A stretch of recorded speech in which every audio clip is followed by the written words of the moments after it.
Hello everyone. तो इस video में हम लोग जी रिमेसर के बारे में देखेंगे। तो मैं कॉमा की प्रेस कर रहा हूँ, इससे हमारा लाइट बॉक्स ओपन हो गया और यहाँ पे प्रोजेक्ट में जाकर मैं इस डेमो एनिमे हेड पर क्लिक कर रहा हूँ। तो ये हेड हमारे व्यू पोर्ट पे आके, तो अगर मैं शिफ्ट एफ प्रेस करूँगा तो इसका हमें पॉलीफ्रेम दिखाई देगा जो कि थोड़ा ज़्यादा ही डेंस है। तो इसकी डेंसिटी को कम करने के लिए मैं जियोमेट्री में जाऊँगा और यहाँ पे डायनामिक्स में जाऊँगा। तो बाई डिफ़ॉल्ट इस प्रोजेक्ट पे डायनामिक्स ऑन होता है, तो इसकी इंटेंसिटी को मैं 70 करूँगा और मैं यहाँ पे कंट्रोल के साथ में ड्रैग कर दूंगा। तो इस पे एक्टिव पॉइंट्स थोड़े कम हो गए। अगर मैं कंट्रोल जेड दबाऊंगा तो यहाँ पे आप देख सकते हैं इसमें कितने ज़्यादा ही एक्टिव पॉइंट्स हैं। आप यहाँ पे जाके भी देख सकते हैं कि एक्टिव पॉइंट्स कितने और टोटल पॉइंट्स कितने हैं। तो एक्टिव पॉइंट्स उस ऑब्जेक्ट के पॉइंट्स हैं जो हमने भी सेलेक्ट कर रखा है, और टोटल पॉइंट्स उन सभी ऑब्जेक्ट के पॉइंट्स होते हैं जो यहाँ पे होंगे। तो अगर मैं इस मॉडल का डुप्लीकेट करता हूँ तो आप देखिए इन दोनों मॉडल्स पे जितने भी पॉइंट्स हैं उनका टोटल यहाँ पे दिखाई दे रहा है, और जो मॉडल मैंने सेलेक्ट कर रखा है उस पर एक्टिव पॉइंट्स यहाँ पे दिख रहा है। तो इस नीचे वाले मॉडल को मैं फिर से डिलीट कर रहा हूँ। तो अब हम देखते हैं जी रिमेसर के बारे में। तो यहाँ पे मैं डायनामिक्स बंद कर दे रहा हूँ क्योंकि मुझको इसकी कोई ज़रूरत नहीं है एक बार, लेकिन मैं फिर से डायनामिक्स कर दे रहा हूँ क्योंकि हमने बैक कर दिया था। तो मैं डायनामिक्स को बंद कर रहा हूँ, और अगर आप यहाँ पे देखेंगे तो हमें यहाँ पे जी रिमेसर लिखा हुआ दिखाई दे रहा है। तो इस पर मैं क्लिक करूँगा और हमारा जी रिमेसर टैब ऑन हो जाएगा। तो जी रिमेसर बेसिकली हमारे मॉडल को बहुत ही जल्दी रीटोपोलाइज कर देता है। तो मैं यहाँ पे बिना कोई सेटिंग को चेंज किए डायरेक्ट जी रिमेसर आइकन पे क्लिक करूँगा। तो आप देख सकते हैं हमारा मॉडल रिमेस्ड हो गया है। तो बेसिकली जी रिमेसर का काम यही है कि ये आपके मॉडल की पॉलिश को थोड़ा बेटर कर देता है। तो मैं कंट्रोल जेड दबा रहा हूँ। तो यहाँ पर अब हम कुछ इंपॉर्टेंट ऑप्शंस के बारे में जानेंगे। तो सबसे पहला ऑप्शन है टारगेट पॉलीगन्स काउंट। तो अगर मैं इस स्लाइडर को थोड़ा डाउन करूँगा और मैं फिर से जी रिमेसर पर क्लिक करूँगा तो आप इस बार देख सकते हैं कि हमारे मॉडल पे पॉइंट्स कितनी दूर दूर है। बेसिकली इस बार हमारे मॉडल पे थोड़े कम फेसेस आए हैं, या हम कह सकते हैं इस बार एक्टिव पॉइंट्स काफ़ी कम हो गए। तो एक बार मैं फिर से बैक जा रहा हूँ और इस बार मैं पॉली काउंट को थोड़ा बढ़ाऊंगा। 8 से मैंने इसको 10 कर दिया। तो अगर अब मैं इसको जी रिमेस करूँगा तो हमारे मॉडल पे एक्टिव पॉइंट्स बढ़ गए हैं। तो अगर मैं यहाँ पे पॉलीगन काउंट्स 10 रखूँगा तो जो हमारे एक्टिव पॉइंट्स आएंगे वो 10,000 के आसपास आएंगे, और अगर मैं इसको 5 कर दूंगा तो हमारे जो भी एक्टिव पॉइंट्स आएंगे वो 5,000 के करीब आएंगे। तो मैं 5 पे इसको जी रिमेस कर रहा हूँ। तो आप देख सकते हैं हमारे एक्टिव पॉइंट्स 5,000 के आसपास आएंगे। और अगर मैं पॉलीगन्स काउंट 1 कर रहा हूँ और फिर मैं जी रिमेस कर रहा हूँ तो हमारे एक्टिव पॉइंट्स 1,000 के आसपास आए। तो मैं फिर से बैक जा रहा हूँ और इस बार मैं इसको 5 पॉलीगन्स काउंट पे जी रिमेस कर रहा हूँ। तो अब हम देखेंगे ये डबल, हाफ और ये सेम क्या है। तो अभी हमारा एक्टिव पॉइंट्स 5,000 के आसपास है।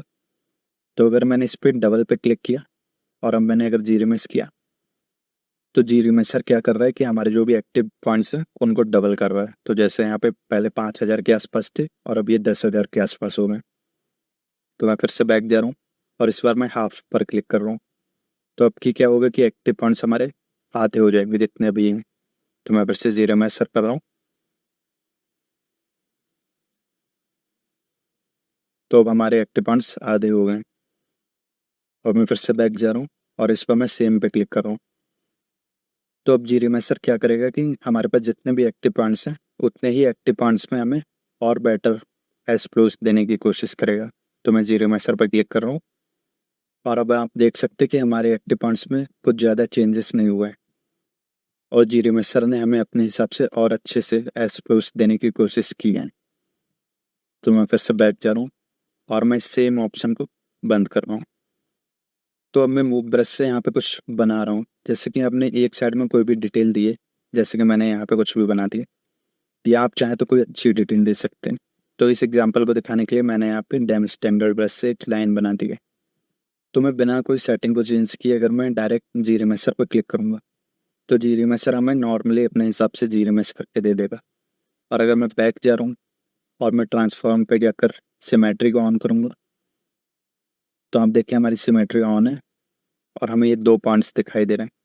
तो अब होगा ये कि जब हमारी सिमेट्री ऑन होगी तो जो भी डिटेल हमने इस साइड में दी होगी मॉडल के इस साइड में, वो सारी डिटेल्स मॉडल की इस साइड में भी आ जाएगी। तो मैंने फिर से सिमेट्री ऑन की और मैंने अब जीरो मेसर पे क्लिक किया, तो आप देख सकते हैं कि जो भी डिटेल्स यहाँ पर थी वो सारी डिटेल्स यहाँ पर भी आ गई हैं।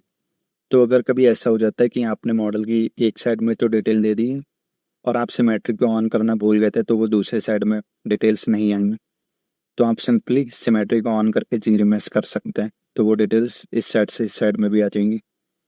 लेकिन आपको ध्यान में रखना होगा कि जो भी डिटेल्स हमने इधर ड्रॉ की हैं वही सिर्फ इस साइड में कॉपी होती है, और अगर मैंने कोई डिटेल्स यहाँ पे बनाई हैं तो अगर मैं जीरो मेस करूँगा तो वो डिटेल्स इस साइड में कॉपी नहीं होती। मैं आपको इसका एक एग्जाम्पल दिखाता हूँ। तो मैं फिर से बैक जा रहा हूँ और इस बार मैं इस साइड में लाइंस को ड्रॉ कर रहा हूँ और मैंने अब सिमेट्री को ऑन किया और अब मैंने जीरो मेस पे क्लिक किया। तो इस पर जीरो मेसर ने हमारी जो भी डिटेल्स यहाँ पर थी उनको इस तरफ कॉपी नहीं किया, बल्कि जो भी हमारे यहाँ पे मॉडल था प्लेन जैसा कि अभी है, इस प्लेन मॉडल को कॉपी करके इस साइड में पेस्ट कर दिया। तो हमारी जो भी इस साइड में डिटेल थी वो हट गई है और जो भी हमारी इस साइड में डिटेल थी वो पहले की तरह यहाँ पे कॉपी हो गई है। तो जो भी डिटेल्स इस साइड में होती है जीब्रा सिर्फ उन्हीं डिटेल्स को इस साइड में कॉपी करता है। तो मान लेते हैं हमने इसी साइड में डिटेल्स बनाई हैं और अब मैं चाह रहा हूँ कि इस डिटेल को मैं इस साइड में भी ले आऊँ, तो मैं ये कैसे करूँगा?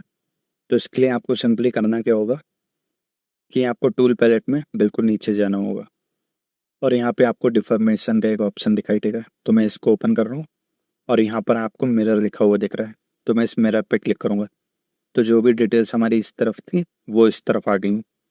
ऐसा हुआ इसलिए कि मैं बैक जा रहा हूँ, तो जब भी मैं इस मिरर ऑप्शन पर क्लिक करता हूँ तो हमारा पूरा मॉडल फ्लिप हो जाता है, यानी कि जो भी मॉडल का इस साइड का हिस्सा है वो सारा हिस्सा इस तरफ आ जाता है और जो भी मॉडल का हिस्सा इस तरफ है वो सारा हिस्सा इस तरफ आ जाता है।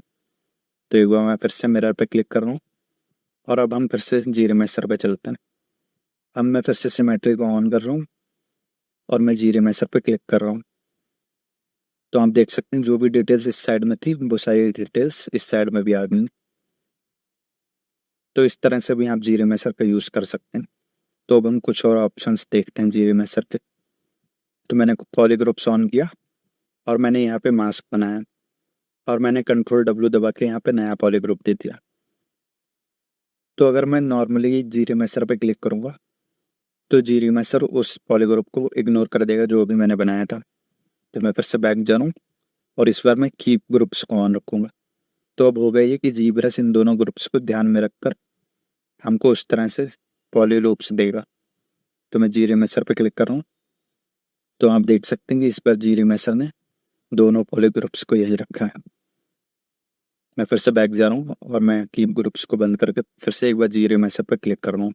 तो देखिए जब हमारा कीप ग्रुप्स ऑप्शन ऑफ है तो जीब्रस उन पॉलीग्रुप्स को इग्नोर कर रहा है। तो बेसिकली यही कीप ग्रुप्स का काम है। इसी चीज़ को और अच्छे से एक्सप्लेन करने के लिए मैं सिमेट्री ऑन कर रहा हूँ और यहाँ पे मैं इस तरह से मास्क कर रहा हूँ और मैं यहाँ पे नया पॉलीग्रुप बना रहा हूँ कंट्रोल+W क्लिक करके और मैं इसके अंदर एक बार फिर से मास्किंग कर रहा हूँ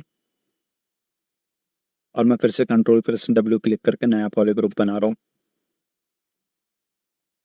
और सेम चीज़ मैं यहाँ पे कर रहा हूँ और मैं कंट्रोल+W क्लिक कर रहा हूँ और मैं बिना कीप ग्रुप्स को ऑन किए फिर से जीरो मेस पे क्लिक कर रहा हूँ।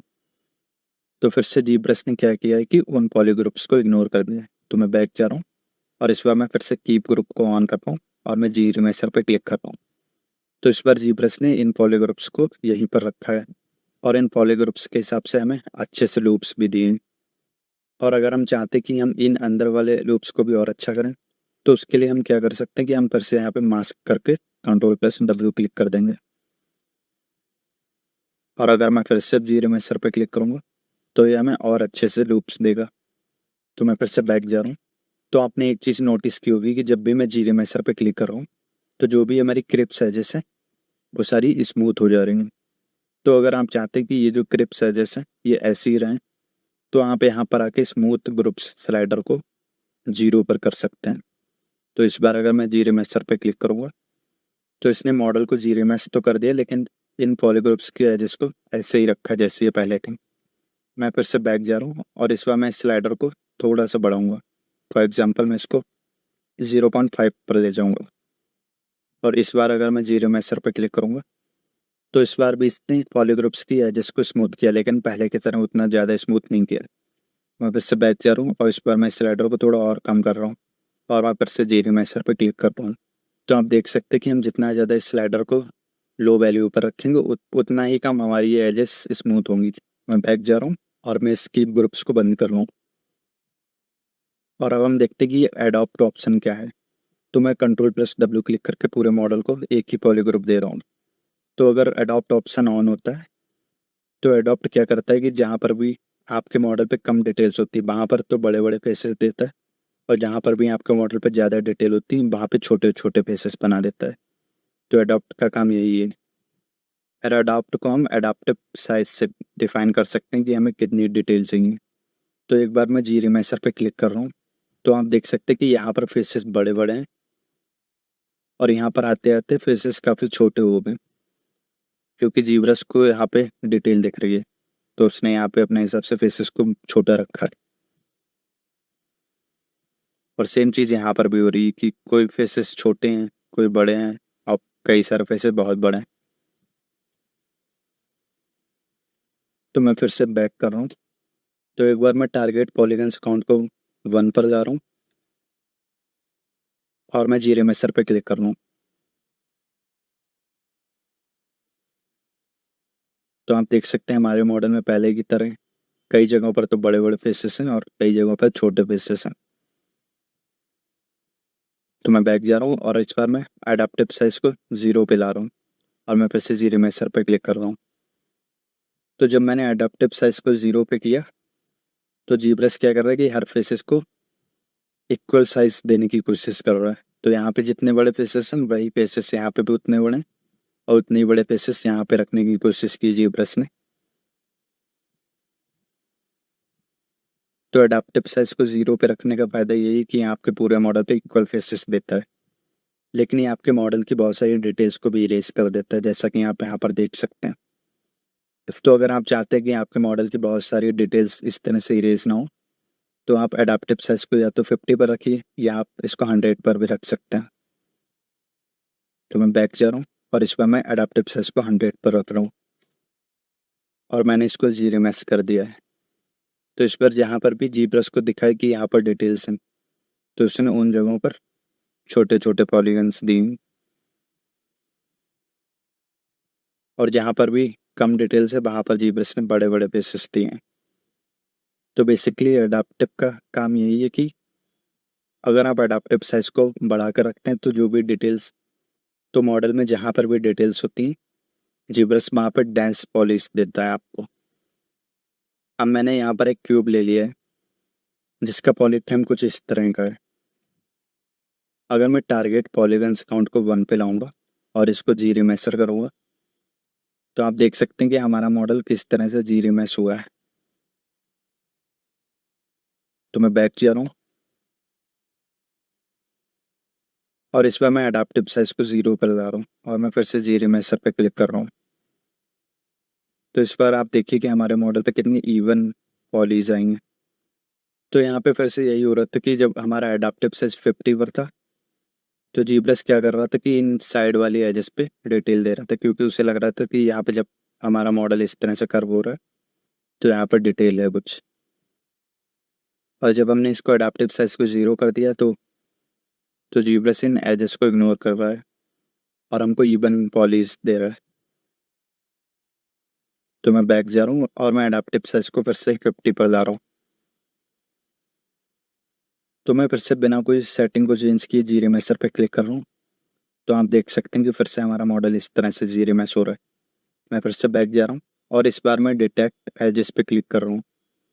तो जब भी हम डिटेक्ट एजेस ऑप्शन को ऑन करते हैं तो जी प्लस हमारे मॉडल की एजेस को डिटेक्ट करता है और इनको क्रीज कर देता है। तो जब भी हम जी रिमेसर पर क्लिक करते हैं तो हमारे मॉडल की एजेस पे कोई असर नहीं पड़ता है। तो जैसे मैं जी रिमेसर पर क्लिक कर रहा हूँ तो आप देख सकते हैं कि हमारे मॉडल के एजेस पे कोई असर नहीं पड़ा है। ये आपको थोड़ी हाईलाइटेड दिख रही है क्योंकि हमारे मॉडल की ये एजेस क्रीज हो गई हैं।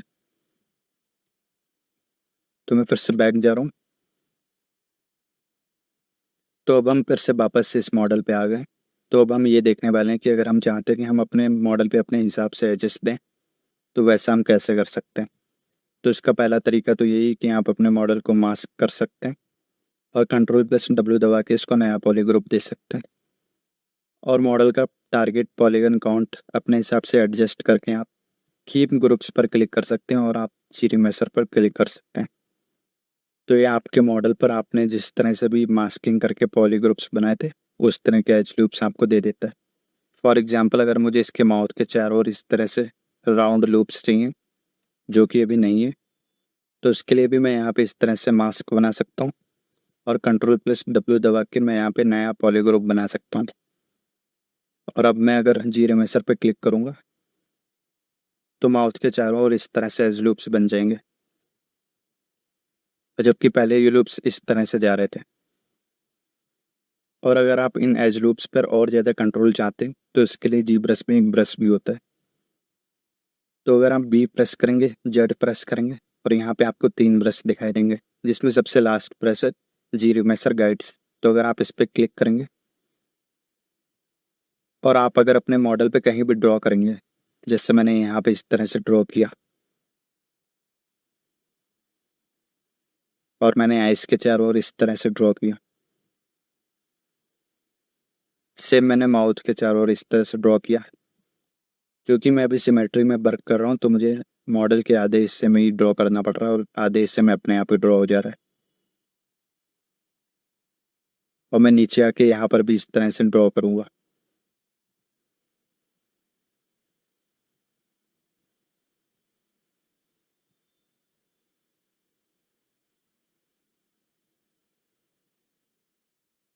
तो जब भी आपने इसको इस तरह से थोड़ा ड्रॉ कर दिया, तो जब भी आपका कर्सर ब्लू कलर का हो जाए तब आप इसको ड्रैग कर सकते हैं। तो ये पूरा लूप इस तरह से बन जाएगा। और अगर आपका कर्सर इस तरह से रेड ही है तो आप अगर इसको ड्रैग करेंगे तो ये 2 अलग लाइंस बना देगा। तो इस चीज़ को आपको ध्यान में रखना है कि जब ये ब्लू कलर का कर्सर दिखने लगे तभी आप इसको ड्रैग करिए। तो हमने इस तरह से ये लूप यहाँ पर बना दिया। तो यहाँ पर कर्व स्ट्रेंथ होता है, अगर मैं इसको 100 पर ले जाऊँगा और मैं जीरीमेसर पर क्लिक करूँगा तो ये हमको हमारे कर्व्स के हिसाब से एज लूप्स देगा, जैसा भी हमने कर्व्स बनाए थे उस तरह से। तो मैं एक बार फिर से बैक जा रहा हूँ। तो आप देख सकते हैं हमारी इस कर्व में कुछ आर्टिफैक्ट्स हैं, जिसकी वजह से हमें यहाँ पर कुछ अजीब एज लूप्स दिखाई दे रहे हैं। तो मैं बैक जा रहा हूँ और जीरीमेसर गाइड ब्रश में ही रहते हुए मैं यहाँ पे अल्ट के साथ में ड्रैग कर रहा हूँ। तो हमारा ये कर्व डिलीट हो गया और मैं फिर से यहाँ पे दूसरा कर्व इस तरह से बना दे रहा हूँ। और मैं फिर से जीरीमेसर पर क्लिक कर रहा हूँ। तो इस बार देख सकते हैं कि जैसा हमने कर्व बनाया था उस तरह के हमें एज लूप्स मिल गए हैं।